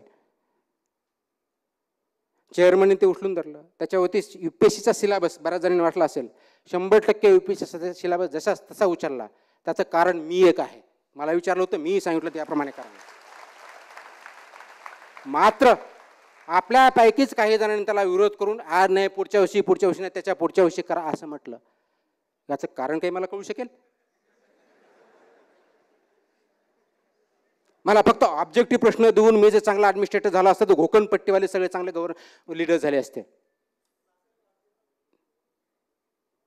सर्वांना एकच सिलेबस आहे, सर्वांना एकच क्वेश्चन राहणार आहे. क्वालिफाईंग वेगळे होते, सिलेक्शनसाठी वेगळं होतं. आणि मला आठवतं आहे ज्यावेळेस ऑब्जेक्टिव्ह परीक्षा इंट्रोड्यूस केली होती त्यावेळेस सुद्धा मी तत्कालीन चेअरमनला फोन करून विचारलं होतं असं काय केलं. त्यांनी मला उत्तर दिलं होतं आणि खरोखर ते होतं की मेन्सचे पेपर चेक करण्यासाठी तुमचे चेकर्स भेटत नव्हते म्हणून हा प्रॉब्लेम होता. But that cannot be at the cost of governance. Objective परीक्षा घेण्यासाठी एवढ्या मोठ्या प्रमाणामध्ये विरोध केला आणि तो हाणून पाडला. आता 24-25 करा, 25-26 करा. What are you going to achieve? तुम्हाला नोकरी भेटणं, तुम्हाला पगार भेटणं हा त्याच्यातला भाग आहे. उद्देश तुमचा सर्व्हिस करणं, गुड सर्व्हिस देणं हे समाजासाठी महत्त्वाचं आहे. म्हणून शासन त्याच्या माध्यमातून करतं पब्लिक सर्व्हिस करण्याचं. आज अशी परिस्थिती की ज्यावेळेस एखादी पॉलिसी बनवायची असते किंवा पॉलिसी इम्प्लिमेंटेशन असतं, GR जर तुम्हाला अर्थ कळलाच नाही, लोकांना तुम्ही समजून कसं सांगणार? इम्प्लिमेंटेशन कसं करणार? त्यांच्याकडून जो फीडबॅक येतो शासनापर्यंत कसा कळवणार? तुम्हाला पत्र कसं लिहायचं हे जर माहीत नसेल, सारांश कशा लिहायचा हे जर माहीत नसेल तर कसं करणार? हे रिफॉर्म्स आहेत. मग त्याचा दुसरा एक उद्देश होता आमचा, सर्वांनी ज्यावेळेस विचार केला त्यावेळेस असाही उद्देश होता की जर आपण UPSCचा सिलेबस ठेवला तर UPSCला अभ्यास करण्यासाठी सुद्धा हा फायदा होईल, UPSC मध्ये सक्सेस रेट वाढेल, हा दुसरा त्याच्यातला उद्देश होता. कारण परीक्षेमधून तुमचं फक्त नॉलेज चेक नाही करायचं, कारण नॉलेज चेक करण्यासाठी स्क्रीनिंग टेस्ट जी प्रिलिम्स आहे that is more than sufficient, की मिनिमम नॉलेज तुमच्याकडे आहे, you are eligible. What is checked in mains and interview is ability. Your ability to govern, ability to lead, leadership qualities. म्हणून return communication तुमचं कसं आहे, grasping capacity कशी आहे हे चेक केलं जातं आणि इंटरव्ह्यूमध्ये तुमच्या ओरल कम्युनिकेशन कसं आहे हे चेक केलं जातं. याला सुद्धा विरोध झाला. आता याच्यामध्ये स्वयंस्फूर्तीने आलेले किती, विरोध करणारे किती, हा तुम्ही विचार करण्याची गरज आहे. कारण ज्यावेळेस आपण गुड गव्हर्नन्स म्हटलं त्यावेळेस स्पर्धा परीक्षेमध्ये सुद्धा गुड गव्हर्नन्स असणं आवश्यक आहे, ट्रान्सपरन्सी असणं आवश्यक आहे, टाइम बाउंड होणं आवश्यक आहे. परंतु सर्वात महत्त्वाचं जो आउटपुट आहे ते क्वालिटी ऑफिसर जर आले आणि गुड गव्हर्नन्स झालं तर त्याला उपयोग आहे, आता उपयोग नाही. हे सगळं करत असताना मला अनेक वेळेस विचारलं जातं की तुम्ही सिस्टमच्या विरोधात का जाता, सिस्टम बरोबर सामावून का घेत नाही. मी सिस्टमच्या विरोधात नाही, रादर मी सिस्टमला ज्या पद्धतीनं काम करणं अपेक्षित आहे, वर्क करणं अपेक्षित आहे, त्या पद्धतीने करण्याचा मी प्रयत्न करत असतो. मला उपमा दिला जातात बऱ्याच वेळेस की तुम्ही प्रवाहाच्या विरुद्ध पोहून काय होणार, पाण्यात पडून मगरीशी वैर कशाला घेणार, वगैरे वगैरे वगैरे. मी वैर कुणाशीही घेत नाही. जो प्रवाह त्याची ओरिजिनल दिशा आणि जो आउटकम डिसाइडेड आहे त्या दिशेला नेणं हे जर माझं काम असेल तर ते मी करतो. मग कुणाला ते आवडो किंवा न आवडो, ही जर करण्याची ताकद असेल, स्टँड घेण्याची ताकद असेल, मॉरल करेज असेल, एथिकल गव्हर्नन्स असेल, तर त्याला गुड गव्हर्नन्स म्हणतात. गव्हर्नमेंटमध्ये शासन म्हणजे फक्त कायदा आणि नियम इम्प्लिमेंट केलं म्हणजे गुड गव्हर्नन्स होत नाही. गुड गव्हर्नन्स हा माणसाच्या प्रत्येक जीवनाच्या प्रत्येक बिंदूला अफेक्ट करणारा एक जिवंत उदाहरण आहे. चांगले किंवा वाईट परिणाम होतात, म्हणून त्याच्यामध्ये लाईव्हलीनेस असला पाहिजे, एथिकल, ज्याला एथिकल आणि मॉरल गव्हर्नन्स पाहिजे, ट्रान्सपरंट पाहिजे, ऑब्जेक्टिव्ह पाहिजे, डिस्क्रिमिनेशन होता कामा नये आणि जस्ट पाहिजे. न्याय जर आपण करू शकत नसेल त्याला गव्हर्नन्स किंवा गुड गव्हर्नन्स म्हणता येत नाही. आणि ते करण्यासाठी जोपर्यंत सगळं समाज एकत्र येत नाही तोपर्यंत काही होऊ शकत नाही. आता प्रश्न असा आहे की आम्ही एकत्र कसे येणार. कोणत्याही आपण ज्या गावात राहता, सिटीमध्ये राहतात, या ठिकाणी बरेच NGO काम करतात, सिटीजन काम करतात, इंडिव्हिज्युअली करतात. आपण म्हणतो कनेक्टेड वर्ड आहे. खरोखर 4 NGO एकत्र बोलून एखादा, समजा फॉर एक्झाम्पल पुणे आहे, काही दिवसामध्ये 2-3 वर्षापासून आपण फ्लडिंग होते ऐकतो. फ्लडिंग होतं याच्यावरती आपण विचार करतो. फक्त एन्क्रोचमेंट एवढंच कारण आहे का? नाही, भरपूर आहेत. आपल्याकडे भरपूर टेकड्या होत्या, वॉटर शेड होता, त्या टेकड्याचं काय झालं? जे नदी झरे होते ते कुठे गेले? ते एक्झिस्टन्समध्ये आहेत का? मग असं असेल तर एन्व्हायरमेंट, वॉटर सेक्टरमध्ये काम करणारे सगळे NGO आणि सिटीजन एकत्र येऊन एक तयार केलं आहे का आणि ते शासनास किंवा प्रशासनात दिलं आहे का की नाही आता हे असं केलं पाहिजे आणि we need to abide by it. Governance is a complex procedure. Stakeholders multiple आहेत, विरोधाभास सुद्धा आहे आणि म्हणून इक्विटेबल आणि जस्ट गव्हर्नन्स होणं महत्त्वाचं आहे. आणि हे करण्यासाठी सर्वात महत्त्वाचा उपयोग जर महत्त्वाचा मार्ग जो असेल तर you need to connect with each other and not only connect but have a constructive programme. तुमचं व्हिजन काय आहे ते व्हिज्युअलाइज करून डॉक्युमेंट करून एक तयार करा की माझ्या जीवनाचं व्हिजन हे आहे, माझ्या शहराचं व्हिजन हे आहे, माझ्या राज्याचं हे आहे आणि त्याच्यामध्ये मी हे कॉन्ट्रीब्यूट करू शकतो, तुम्ही हे करा. हे ज्यावेळेस तयार होईल आणि ते चालण्याचा आपण सर्वांनी ज्यावेळेस प्रयत्न करू त्यावेळेस गव्हर्नन्स, शासन हे गुड गव्हर्नन्समध्ये होईल आणि आपण एक एलिटिस्ट सोसायटी चांगल्या पद्धतीने तयार करू, ज्याच्यामधून चांगले दिवस, ज्याला आपण लोरेंजेटीच्या याच्यामध्ये गुड गव्हर्नन्स की चांगलं सुशासन येईल, नागरिकांचा विकास होईल, व्यक्ती स्वातंत्र्याचा होईल, आर्थिकदृष्ट्या स्थैर्य प्राप्त होईल आणि सर्वात महत्त्वाचं म्हणजे आपण खरोखरच सुखानं या जगामध्ये राहू, आपला आनंद होईल अशा दृष्टीने आपण प्रयत्न करू शकतो. त्यासाठी गरज आहे ते कन्स्ट्रक्टिव्ह प्रोग्रामची, एकत्र येण्याची आणि त्याच्यामध्ये सहभाग घेण्याची. हे जर आपण करू शकलो तर खरोखरच आज आपण ज्या कार्यक्रमासाठी, ज्यांच्या व्याख्यानमालेसाठी एकत्र आलो त्यांचं जे व्हिजन होतं ते आपण साकारू शकू असं मला वाटतं. एवढं बोलतो. नमस्कार.